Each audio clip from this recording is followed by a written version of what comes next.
avec Tom Cruise et Brian De Palma, des photos pour être la nouvelle égérie de Dior et le prochain Sautet avec Michel Serrault. Canal+, d'ailleurs, va consacrer au mois de mai un long portrait à cette actrice que nous envient les Américains. Mais en attendant, on trouve la comédienne et son réalisateur Régis Barnier pour Une femme française. Jeanne, je me suis jeté dans la guerre comme d'autres se jettent dans le vide. La mort jusqu'à présent m'a tenu éloigné d'elle. Elle en a emporté d'autres qui voulaient vivre, qui espéraient, qui comptaient les jours. Moi, je n'attendais plus rien. J'étais sans résistance. C'est la vie qui m'a rattrapé.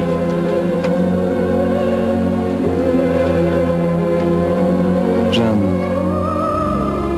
je sais que tu as peur. Peur que je bouleverse ta vie. Mais tu ne pourras pas m'empêcher de penser à toi et de t'aimer. J'ai longtemps cru que la solitude était une force, que si j'étais seul, j'étais libre. Je sais maintenant que c'est avec toi que je suis fort, avec toi que je suis libre. C'est ma vie. C'est toute ma vie. Pour vous, c'est un film ou c'est une histoire personnelle aujourd'hui? Les deux, en général. Non, mais les deux, forcément. Forcément, si vous voulez, c'est un film qui a trouvé sa nécessité, c'est curieux, voilà des mots curieux, qui a trouvé sa nécessité par hasard. Voilà, ça paraît bizarre, mais j'ai appris par une indiscrétion, je ne vous dirai pas comment était l'indiscrétion, mais j'ai appris un jour la véritable fin. Je ne dirai pas plus parce qu'il ne faut pas dévoiler le film. La véritable fin du personnage de Jeanne. Voilà. J'ai trouvé ça tellement... Et c'était au-delà du fait que j'étais son fils. J'ai trouvé ça tellement incroyable, mais tellement... Oui, beau, rare, puis romanesque, tellement romanesque. Moi qui aime ça, je me suis dit, mais c'est une histoire incroyable. J'ai enquêté, je suis retourné dans la ville de l'enfance, je suis retourné en Allemagne, j'ai été un peu partout, et puis j'ai reconstruit l'histoire. Je sais que ce film va soulever des vagues, ça commence. Comment, c'est-à-dire? Il y a des gens qui... ça fait 2 fois que j'entends le mot scandaleux ou scandaleux.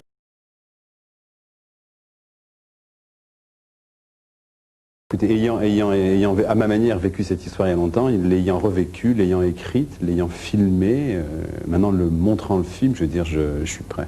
Mais pourquoi vous aimez tant filmer les femmes? À un moment, vous dites que le cinéma est fait pour filmer les actrices. Pourquoi est-ce que vous aimez tant ça? On dit ça, ça m'a bien plu.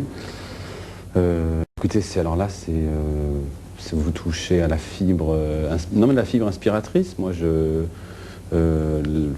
j'ai envie d'écrire pour les femmes. J'ai envie de filmer le visage des femmes. J'ai envie d'avancer un peu plus dans ce mystère. C'est pas seulement le visage des femmes, ce qui est très troublant. C'est le corps des femmes aussi. C'est le corps des femmes et c'est l'âme des femmes. Et c'est le désir des femmes que tu filmes. Et c'est la peur des femmes que tu as filmé. Et c'est très très étonnant. Moi j'étais absolument bouleversée, absolument étonnée qu'un homme puisse écrire des choses aussi justes et faire dire des choses aussi justes à une femme. Je me demandais comment cet homme-là pouvait savoir que les femmes pouvaient ressentir des choses aussi fortes. Est-ce que c'est vrai qu'avant le démarrage du tournage, vous avez demandé à toute l'équipe de voir un grand mélo, un film de Dick Glaser Je leur ai montré ce film-là parce qu'il raconte l'Allemagne à la fin de la guerre. Et nous, on a mis les pieds là-dedans, puisqu'on a été tourné à Berlin, et les scènes se situent dans l'après-guerre. Mais je voulais aussi qu'ils voient c'est tiré d'un bouquin d'Éric Maria Remarque. Je voulais qu'ils voient aussi cet aspect du film, parce que c'est un aspect historique en même temps.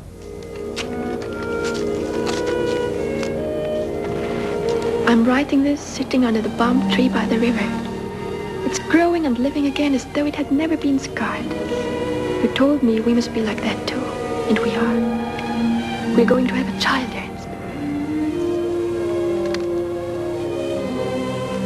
And the thought of our child shuts out all else, except you.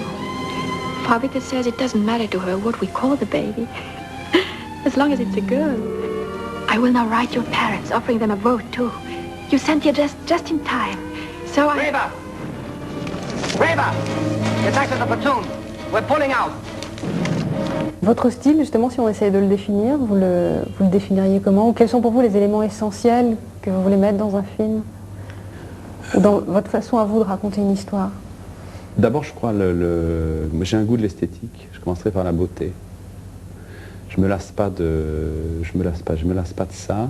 J'aime que la beauté déjà nous attrape, nous fascine. Et c'est vrai que c'est peut-être encore plus troublant pour les gens que dans un objet qui est un objet esthétique, il y a autant d'émotions. Parce que la beauté enveloppe les choses. La première chose, c'est ça. J'aime la musique. Le lyrisme aussi? Ah oui. Ah oui, puis on n'est pas nombreux à se frotter à ça, je trouve. Chaque fois que je rends visite à mon père, je pense à vous. Je sais que vous êtes là. Plusieurs fois, j'ai failli monter. Je voulais vous voir. Et puis, j'ai pensé que ça vous gênerait. Et que vous m'en voudriez.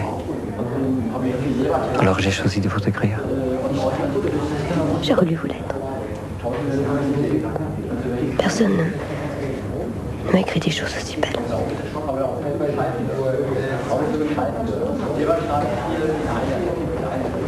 Ce que vous dites dans vos lettres, vous pensez? Oui. Alors si je vous demande quelque chose, vous le ferez. Ne m'écrivez plus. Ne cherchez pas à me revoir. Revenons au présent. Si aujourd'hui une femme partait travailler pendant 5 ans qu'elle laissait son mari, si son mari avait une maîtresse, ça ne choquerait absolument personne. Voilà, l'histoire racontée au masculin serait d'une banalité... Terrible. Et ça reste encore aujourd'hui. C'est incroyable. Est-ce qu'on peut juste faire ensemble un court arrêt sur image et parler de la scène notamment d'amour physique entre Mathias et Jeanne? Est-ce que c'était une scène difficile à tourner pour vous et pour vous, Régis? Des deux points de vue. Un ange passe.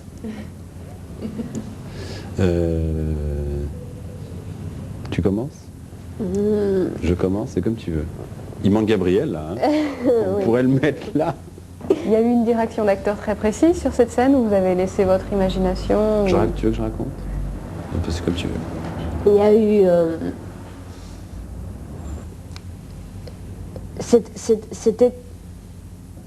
C'était un des moments les plus difficiles, je crois, pour tout le monde. Et je sentais que c'était particulièrement difficile pour Régis. Moi, j'en avais jamais fait. Donc, j'avais ma trouille à moi d'actrice. Gabrielle Barilli, apparemment, était plutôt confortable.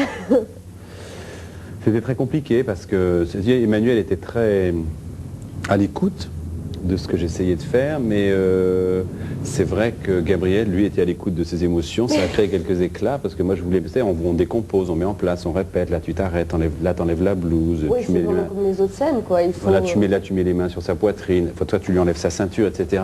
Et je leur disais, on prend du temps. Ils entraient dans la chambre et hop, Gabriel l'a propulsé sur le lit.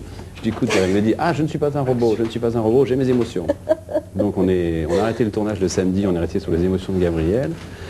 On s'est parlé tous les deux le dimanche. Je lui ai dit, écoute, il y a une chorégraphie dans cette scène, il faut que tu la respectes.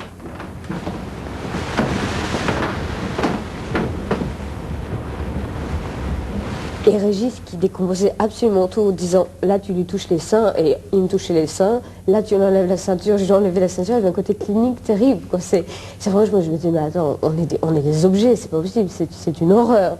Et Emmanuel n'a surtout pas supporté les répétitions de la scène, parce que Gabrielle était déjà dans la scène, et elle est venue me dire, attends, là on répète, alors écoute, elle m'a dit, va lui dire que quand on répète, c'est pas les seins de Jeanne, c'est les seins d'Emmanuel, et tout le monde me regarde, c'est insupportable. Ah oui, moi c'était un truc, touche-lui les seins là, et en même temps c'est pas ce qu'il voulait dire, il voulait dire, quand on le fera, tu lui toucheras les seins, et bon, mais n'empêche que lui, tu touches les seins, hop, on touchait les seins. Et c'était effrayant. Et après ça a été assez beau, parce qu'en fait, ce qu'on s'est dit, ça va paraître un peu bizarre, mais on s'est dit que cette scène-là, on la ferait pas à 2, on la fera à 3. Donc nous avons fait une partouze. Nous avons fait cette scène vraiment avec Régis. Et vous, Régis, alors, à ce moment-là, vous étiez dans quel état? J'étais d'abord dans l'appartement où j'étais quand j'étais enfant. Alors, déjà... C'était le même appartement? Oui. Ah oui. Ah, je me suis rien... c'est du grand luxe. Rien n'est Ce film est très luxueux. Quitte à foutre les pieds dans tout ça, autant remettre les vraies chaussures. Les vrais petits chaussons. Très bien, bah merci à tous les deux. La haine, le prochain film de Mathieu Kassovitz. C'est le sujet qu'on va voir maintenant. Mathieu Kassovitz n'était pas au César, vous l'avez constaté, parce que c'est vrai que son rôle préféré c'est cinéaste et non pas meilleur espoir masculin. Et pour parler de ce film, notre journaliste Sandrine Ray a utilisé un angle assez particulier, c'est parler des storyboards. Alors à quoi ça sert un storyboard pour un film? Regardez. 65 extérieur forum, extérieur nuit. C'est une scène avec, il y a une cascade, il y a un mec qui passe à travers une vitrine, donc c'est plus clair pour tout le monde, comme il y a beaucoup de plans, de faire storyboarder les scènes d'action. Il y a tellement de gens qui doivent savoir être au courant des mêmes choses. Et sur la lecture d'une scène, d'un scénario comme celle que j'ai lue là, tout le monde peut imaginer des choses complètement différentes. Après, on dessine un découpage, on fait un storyboard, c'est-à-dire chaque plan et chaque action dans le plan, c'est-à-dire chaque différente action dans le même plan est découpée et dessinée. C'est-à-dire qu'il y a par exemple un travelling avant, on a le plan large et le plan serré. Comme ça concrétise pour tout le monde un peu les images, tout le monde sait ce qu'il a à faire. Comme là, il y a une vitrine qui doit exploser, un mec qui doit passer à travers une vitrine. Mais le problème, c'est que ça se fait pas comme ça, c'est pas quelqu'un qui jette à une vitrine, c'est un déclencheur à son pied pour qu'il puisse partir avec un vérin à 5 mètres derrière, et il faut que la vitrine explose juste une fraction de seconde avant pour qu'il puisse passer. Donc c'est 2 effets spéciaux. Si la vitrine explose une fraction de seconde après, lui il s'étale. Donc et il faut que tout le monde soit en plus, bon, comme c'est des journées, on a 7 plans, on a dont 3-4 avec effets spéciaux. Il faut que tout le monde soit très très carré. C'est à ça que ça sert. Et puis c'est bien parce qu'on fait ça pour Indiana Jones et tout, donc nous aussi on fait. Non, c'est bien. Après, on a un truc à la maison et tout. Moi aussi, je travaille sur storyboard. C'est vraiment une collaboration à plusieurs personnages qui interviennent, et on peut avoir des viseurs avec lesquels on joue et on mime les scènes pour pouvoir les élaborer. Donc le premier plan commence par Hubert qui monte l'escalator. On découvre Vince qui est en train de viser sur un flic qui se trouve en arrière-plan. Le deuxième plan, c'est Hubert qui déboule rapidement de l'escalator. Le deuxième plan se termine sur son visage, un gros plan un petit peu inquiété. Et là, en troisième plan, logiquement, on doit avoir une vue de Vince très très rapide qui court jusqu'à ses yeux, d'une vision de sa main avec la sensation d'avoir entreaperçu un pistolet qui se termine par une main, donc on n'a pas pu identifier puisque le plan se resserre très rapidement sur lui. En quatrième plan, donc on a la vision du contractuel un petit peu surpris et la décharge immédiate qui le projette en arrière. Il doit partir dans la profondeur, au ralenti, pour que l'impact qui se situe de l'autre côté de la vitrine soit au contraire lui très rapide. Réaction contre-champ des deux contractuels un petit peu stupéfaits qui ne comprennent pas ce qui se passe. Et Vince rapproche de sa bouche en soufflant comme un pistolet son mouvement de main. Vas-y alors, qu'est-ce que t'attends pour leur tirer dessus? Quoi, c'est pas des vrais ça. Alors c'est quoi? C'est rien, voilà, c'est tout, putain. Trop du tube. Les vrais ils sont même pas là quand on a besoin de... Voilà, je vous propose maintenant de retrouver comme d'habitude le journal des sorties avec notamment 3 films sur lesquels j'attire votre attention. 3 films qui ont déjà beaucoup fait parler d'eux ou qui vont faire parler d'eux. Le nouveau Godard, JLG, L'Ours d'or de Berlin, L'Appât, le nouveau film de Tavernier, et L'émigré de Youssef Chahine. A tout de suite.